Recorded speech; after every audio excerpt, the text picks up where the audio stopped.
कानपुर के जीआईसी मैदान में एक जनसभा आयोजित की गई, जिसमें इंडिया गठबंधन के सभी दल कांग्रेस, आम आदमी पार्टी और समाजवादी पार्टी की सामूहिक जनसभा हुई, जिसमें कांग्रेस के नगर अध्यक्ष नौशाद आलम मंसूरी, पूर्व लोकसभा प्रत्याशी आलोक मिश्रा, समाजवादी पार्टी के आर्या नगर से विधायक अमिताभ वाजपेयी, कैंट विधायक रूमी आदि नेता शामिल हुए। वहीं सपा सुप्रीमो अखिलेश यादव के सभा स्थल पहुंचने पर भारी संख्या में भीड़ ने उनका अभिवादन किया। अखिलेश यादव ने भाजपा पर सरकार की ताकत का दुरुपयोग करने का आरोप लगाते हुए कहा कि यह सरकार बुलडोजर से चलने वाली सरकार है, जो आम जनता के मुद्दे महंगाई, बेरोजगारी से अलग होकर हिंदू मुस्लिम के बीच दीवार को चौड़ा करने का काम कर रही है। उन्होंने कहा कि सुप्रीम कोर्ट ने इनके इस रवैये पर एतराज जताते हुए कड़े शब्दों में ऐतिहासिक फैसला सुनाया है कि किसी के घर को तोड़ना किसी भी स्थिति में मानवीय मूल्यों के खिलाफ है।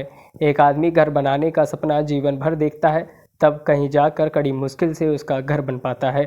अगर यदि उसके घर को तोड़ने का काम करेंगे तो एक दंडनीय अपराध होगा, जिसके तहत सुप्रीम कोर्ट ने 25 लाख रुपए का जुर्माना सरकार पर लगाया है। इसके अलावा अखिलेश यादव ने कहा कि सीसामऊ विधानसभा सीट सिर्फ इरफान सोलंकी की थी, है और रहेगी। उन्होंने एक व्यक्ति के बारे में लिखा कि अगर जो व्यक्ति अपने जीवन भर में कोशिश करता है कि घर बना ले, उसके लिए जो लाइनें पढ़ी गई कोर्ट में, अपना घर हो, अपना आंगन हो, इस ख्वाब में हर कोई जीता है। इंसान के दिल को ये चाहत है कि एक घर का सपना कभी न छूटे। तो सोचिए, सुप्रीम कोर्ट ने कहा है, इससे ज्यादा सरकार के खिलाफ टिप्पणी और क्या हो सकती है। ये बात मैं इसलिए कह रहा हूं, ये लाइनें मैं इसलिए पढ़ रहा हूं, हमें पूरा भरोसा है न्यायालय पर। एक दिन हमारे आपके विधायक रिहा होकर के आपके बीच में आएंगे और जो पहले जिस तरीके से काम करते थे उसी तरीके से काम करेंगे।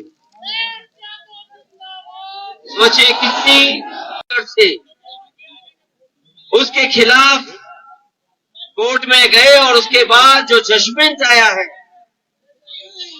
ऐसे कम फैसले होते हैं जहां पर सरकार को जुर्माना देना पड़ता है।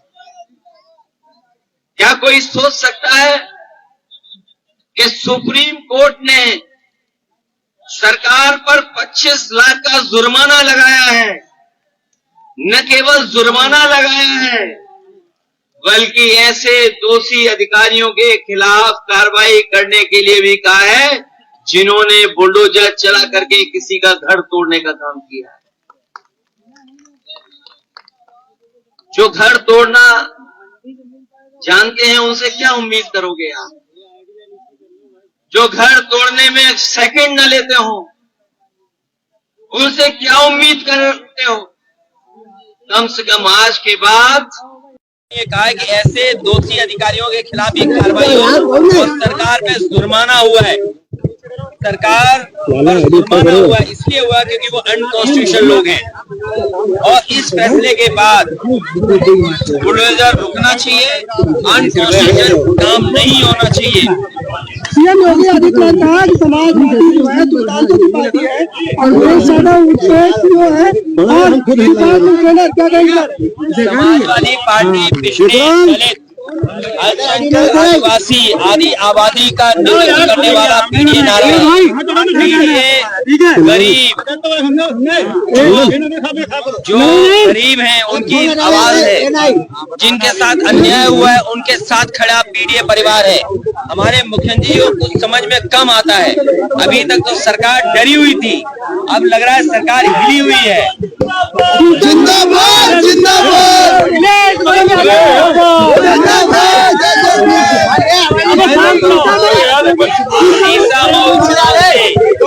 ऐतिहासिक